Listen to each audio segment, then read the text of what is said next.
and welcome to another episode of the Humor in Chaos podcast. I am Sarah Hauer Nelson, and I am a certified life coach and a certified art therapy practitioner.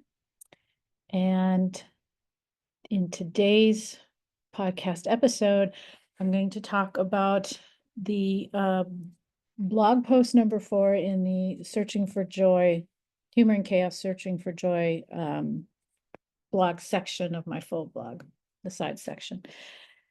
And I just, as a side note, also want to say right now, before I forget, if you or someone you know wants to be on this podcast, shoot me an email at humorinchaos@gmail.com, or you can find me at my website, www.humorinchaos.com.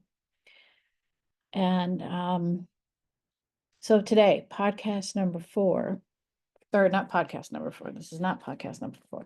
Blog post number 4 is, what is joy? And the picture in it is torn pieces of paper, because one of the stories I highlight in it is when my son was an infant and the first time I tore paper in front of him, I thought he was going to fall over. I think he did fall over laughing. He thought it was the funniest thing. And in talking about joy, a lot of people equate joy with happiness, and I don't like to do that.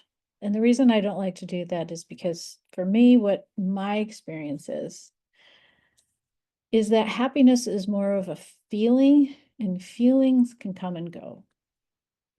And joy is more of a choice and a state of being. I can choose to be joyful in my life around me, the life that I'm living, regardless of my circumstances, whether they be happy circumstances or sad circumstances or painful circumstances. And I think what it really comes down to is gratitude and contentment. And when you look up definitions from other people, which I specifically state in the book about, you can look up Brene Brown, you can look up the Dalai Lama, you can look up things in the Bible, which I'm very much a Christian, particularly a Catholic Christian. I am a Bible reader. I read the Bible. And there's all these things that also correlate with joy, the ability to forgive people, forgive yourself, perseverance, resilience, peace. What else? I mean, there's just a whole list, the fruits of the Spirit, really.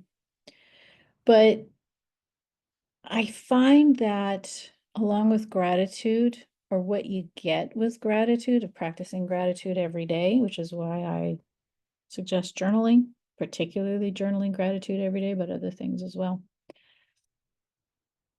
But I think that having appreciation for what you do have and not just focusing on what you don't have creates an ability to be content with what is already happening in life.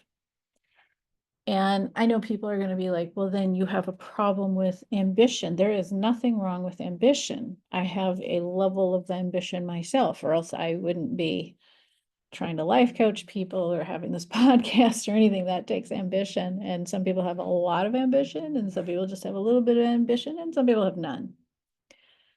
But ambition is good. But ambition without the balance of contentment in today, having both, I don't believe leads to lasting joy. That's my opinion. I say this because I know people who never or almost never take the time to sit, and as they used to say, or sometimes people still say, stop and smell the roses, which means stop and take a breath and take stock of what you already have. Life is pretty wonderful. It's great. And if you can recognize that, you can nurture a sense of joy in yourself, and you can still then proceed to go after whatever it is you're going after. But it's always a good, especially I think at the end of the day. I know some people like to do it at the beginning of the day. I prefer the end of the day. It doesn't matter. Just at least once a day. You can do it in the middle of the day. And one of the reasons I feel this way about it is, do you ever notice when you get sick, right? You're going along life and you're being ambitious and you're going after your stuff, whatever it is. And you're doing fine. Life is okay. Life is good. And you come down with a really bad cold or the flu, like really bad. But you try to push through, you try to persevere. You go, no, I'm going to ignore it. It's going to pass. It's going to be fine. No big deal. And you try, but eventually you have to give in and you have to slow down and you have to take care of yourself, because you're not going to get better unless you do. So you do that. And then you finally do start to get better, but you're not all the way better yet, but you're well enough that you can start getting back into your life. But you still got, nagging drainage in your nose or something, or some aches and pains, or you got really weak and you're still having to re-eat and get your digestive system started again, or whatever it is. And then a few weeks later, or not even that long, just a few days later, you realize, I feel a lot better now, like a lot, like I have a lot of energy and my thoughts are clear and I feel like I know what I'm doing and I can tackle it all. And then you realize that at the beginning and even at the nagging end, you were more sick than you thought you were. And that's quite the revelation, isn't it? It's like, huh. And then even if you don't stop to acknowledge it, there's a little inkling of gratitude that, oh my God, it's over and I'm better now.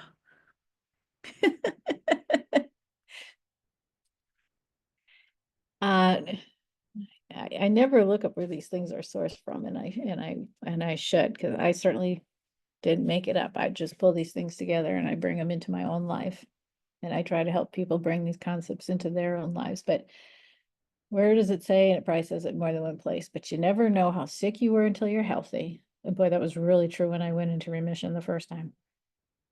You never know how cold you were till you're warm. You never know how hungry you were till you're fed.